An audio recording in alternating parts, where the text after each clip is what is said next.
Assalamualaikum warahmatullahi wabarakatuh kepada saudara-saudara semua, kenalan dan orang-orang yang inginkan perdamaian antara dua negara. Yang sebenarnya kita ni bernasib baik, tidak seperti negara-negara di selatan Amerika yang hampir majoritinya berbahasa Sepanyol, dan juga negara-negara Arab. Kerana di sana ada banyak negara di Amerika Selatan, banyak negara di kalangan negara-negara Arab.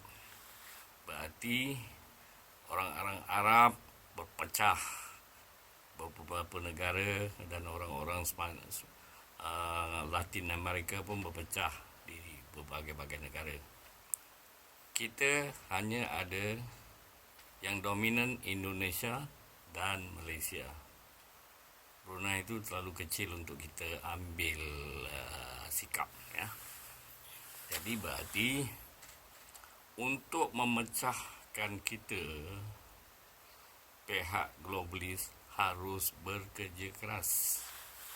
Jadi balik ke pihak globalis, siapa dia? Okey, gerakan ini yang sebenar dia bermula daripada orang kata Illuminati, Freemason, Bone and Skull, banyak lagi pertubuhan-pertubuhan gelap yang menguasai kita secara tidak langsung. Gerakan globalis ini bermula selepas Perang Dunia Kedua, di mana cekcok antara Amerika Utara dan Eropah masing-masing tidak suka di antara satu dengan lain.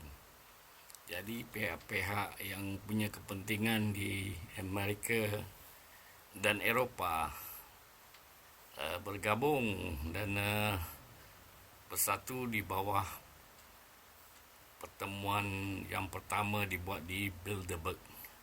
Bilderberg ni adalah sebuah hotel di Netherlands, dan bermulalah di situ Bilderberg Group. Anggotanya terdiri daripada antara 130 ke 150 orang. Mereka ni adalah taipan-taipan atau orang-orang besar di dalam segala lini perniagaan, di segala bidang, sama ada politik, raja-raja, bisnes, kepentingan minyak, perbankan, semuanya di dalam. Jadi dimulakan pada tahun 1954, dan tiap-tiap tahun mereka adakan pertemuan di pelbagai-bagai tempat. Dan pertemuan itu, orang yang hadir tidak boleh membocorkan apa agenda pertemuan mereka. Salah seorang yang paling konsisten menyertainya adalah Henry Kissinger. Rockefeller, di dalamnya adalah DuPont, apa lagi, Cargill, company-company besar, Exxon, semuanya ada di dalamnya. Termasuk media-media besar, media-media gergasi yang masuk menyertai tapi tidak membagi tahu apakah agenda mereka. Okey. Mereka sangat berpengaruh di dalam memilih pemimpin-pemimpin di dunia. Siapa nak jadi Presiden Amerika, siapa yang nak menjadi Perdana Menteri United Kingdom, siapa yang nak jadi Presiden Perancis, Chancellor Jerman, Australia, dan termasuk lagi banyak lagi. Tangan-tangan mereka ni umpama oktopus mencengkram dunia. Daripada 130 ni dia merebak di seluruh dunia, di mana dia punya kepentingan bisnes, kepentingan politik, mendanai politik, backing seseorang presiden, menjatuhkan presiden. Itulah agenda dia orang. Okey. Jadi sebelum pemilihan presiden misal kata, dia orang akan buat satu keputusan, okey kita backing si Polan min Polan. Maka media-media yang mereka ada, media sosial, media segala jenis media akan menaikkan nama seseorang itu dan akan menjatuhkan lawannya dalam apa cara memburuk-burukkan. Jadi seorang pemimpin yang namanya di media sering tidak dinaikkan atau dijatuhkan, itu adalah orang yang tidak diingini oleh pihak globalis. Mereka ni dinamakan globalis. Okey, gerakan globalis ini bermula daripada syarikat besar di dunia ni. Bermula sejak zaman penjajahan dulu. Salah satu contoh adalah East India Company atau Dutch East India Company. Dalam bahasa Belandanya VOC. Okey. Di situlah bermula bibit-bibit globalis. Dan semasa selepas Perang Dunia Kedua, semua negara minta kemerdekaan, ada yang melawan, berjaya melepaskan diri dari dalam keadaan pihak-pihak globalis ini terpaksa mengalah, ya. Ada yang dalam perjanjian kata merdeka secara formal atau dibuatkan perjanjian. Okey, kita nampak macam kita merdeka, yang sebenarnya tidak merdeka kita ni. Company dia masih ada di dalam negara kita. Dia bukan nak perintahkan negara kita. Dia tidak nak perintah. Dia nakkan bisnes.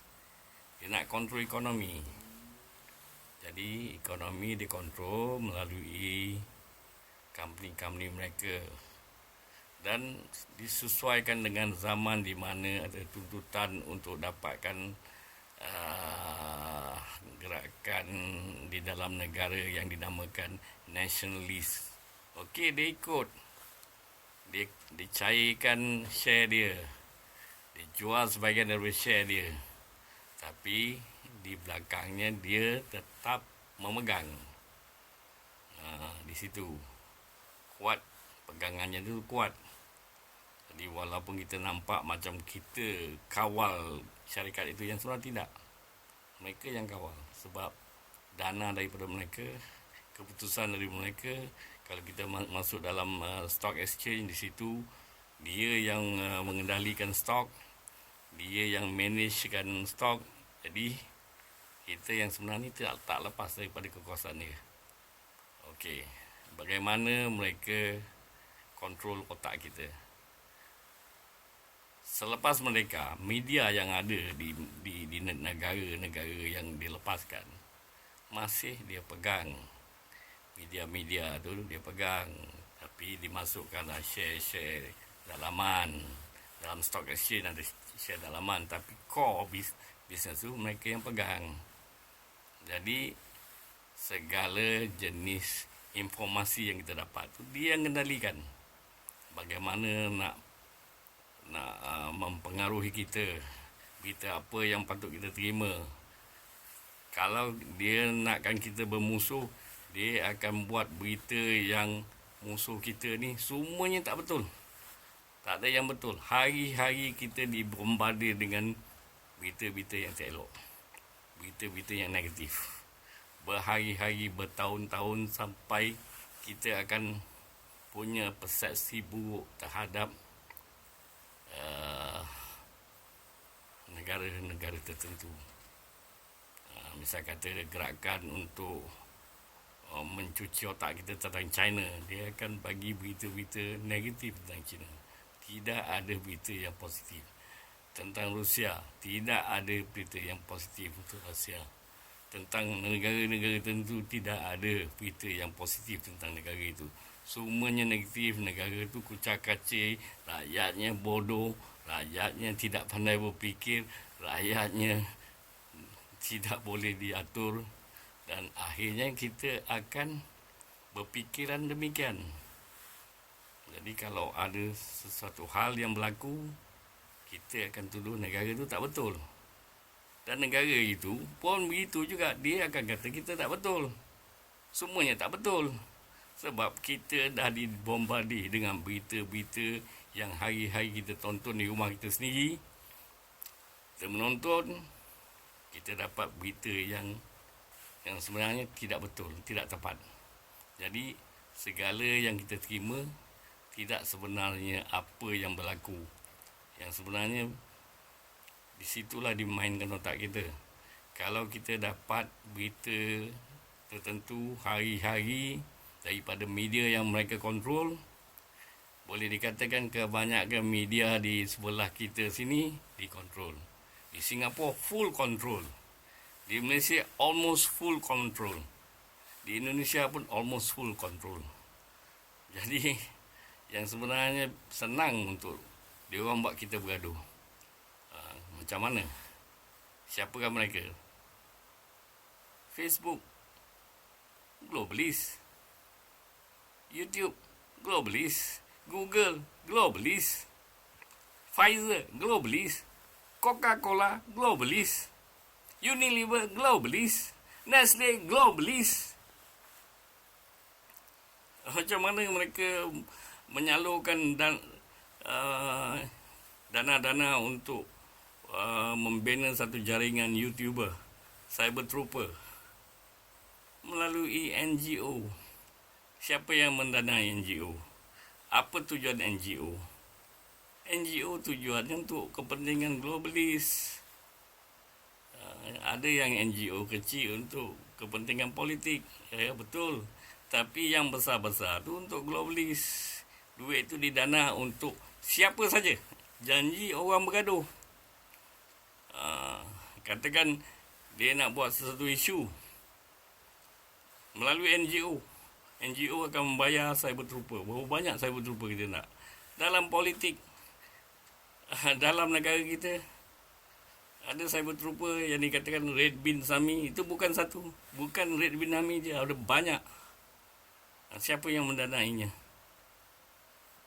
3 kontributor besar daripada globalis ni adalah Rockefeller Foundation, Ford Foundation, George Soros Foundation. Duit tu setakat 2-3 bilion, tak banyak, disalurkan pada satu negara ni 50 juta dolar. Tak banyak bagi dia orang. Bisnes dia orang tu trilion. Bisnes dia orang trilion. Untuk kontrol manusia, kalau dia habiskan 5 bilion sekalipun atau 10 bilion sekalipun, tak banyak. Dia orang bisnes trilion. Dalam bidang farmasi, Pfizer, Johnson & Johnson, GlaxoSmithKline. Yang kita hentak hari-hari itu Panadol. Dia orang punya. Kita makan Maggi, dia orang punya. Milo, dia orang punya.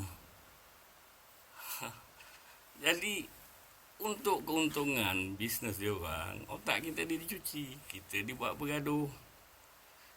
Kalau misal kata dia nak pecahkan satu negara, macam Indonesia sekarang, dia nak balkanize Indonesia. Berapa sen sangat untuk memecahkan kalau dikeluarkan dana untuk 100 juta dolar untuk memecahkan Indonesia supaya jadi banyak negara. Di mana lebih senang dia orang kendalikan. Negara kecil tidak punya kekuasaan, tidak punya kekuatan, tidak ada masalah. Janji, agenda dia orang berjalan. Dia bayar. Kadang-kadang orang yang dibayar pun tak sedar yang mereka tu ditaja. Sebab duit tu bukan pergi terus ke dia orang. Duit tu datang berliku-liku. Banyak kepentingan-kepentingan dia orang di merata dunia. Misal katalah, kita dengar, si Polar Company ni daripada Kuwait yang melaburkan kita. Betul lah, dana tu daripada Kuwait. Di Kuwait pun sama juga, dia ada share di dalam company di Kuwait. Kalau dia nak melabur ke Malaysia misal kata, dalam apa-apa saham, kalau dia tak pergi straight, Dia tak pergi terus. Dia boleh gunakan daripada Kuwait, daripada Dubai, daripada Singapura. Jadi kita ingatkan pelabur daripada Singapura, bukan. Pelabur tu globalis.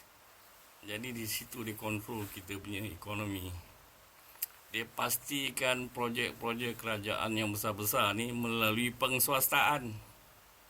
Penguasaan itu perlukan duit daripada bank. Siapa yang kontrol bank? Di situlah cara licik dia orang ni mengawal bisnes di dunia ni. Okey. Daripada dana yang daripada NGO tadi, yang datangnya daripada George Soros Foundation, saya kata, yang datang daripada Rockefeller Foundation, saya kata, dia akan masuk melalui NGO sini, dan NGO akan cari cyber trooper yang sanggup bekerja benda-benda yang tak elok ni untuk mereka dengan imbuhan duit yang sebulan, misal kata sebagai cyber trooper boleh dapat sampai RM10,000, RM15,000. Kerjanya tak ada apa-apa, cuma duduk di kedai kopi, main dengan laptop. Banyak nama-nama yang dia keluarkan. Mungkin satu orang tu mempunyai 10 blog atau 15 blog. Lagi banyak, lagi bagus, income-nya banyak. Dia yang mencadangkan, dia yang mengutuk. Itu sebab negara macam Indonesia tu lagi banyak orangnya, lagi banyak blogernya.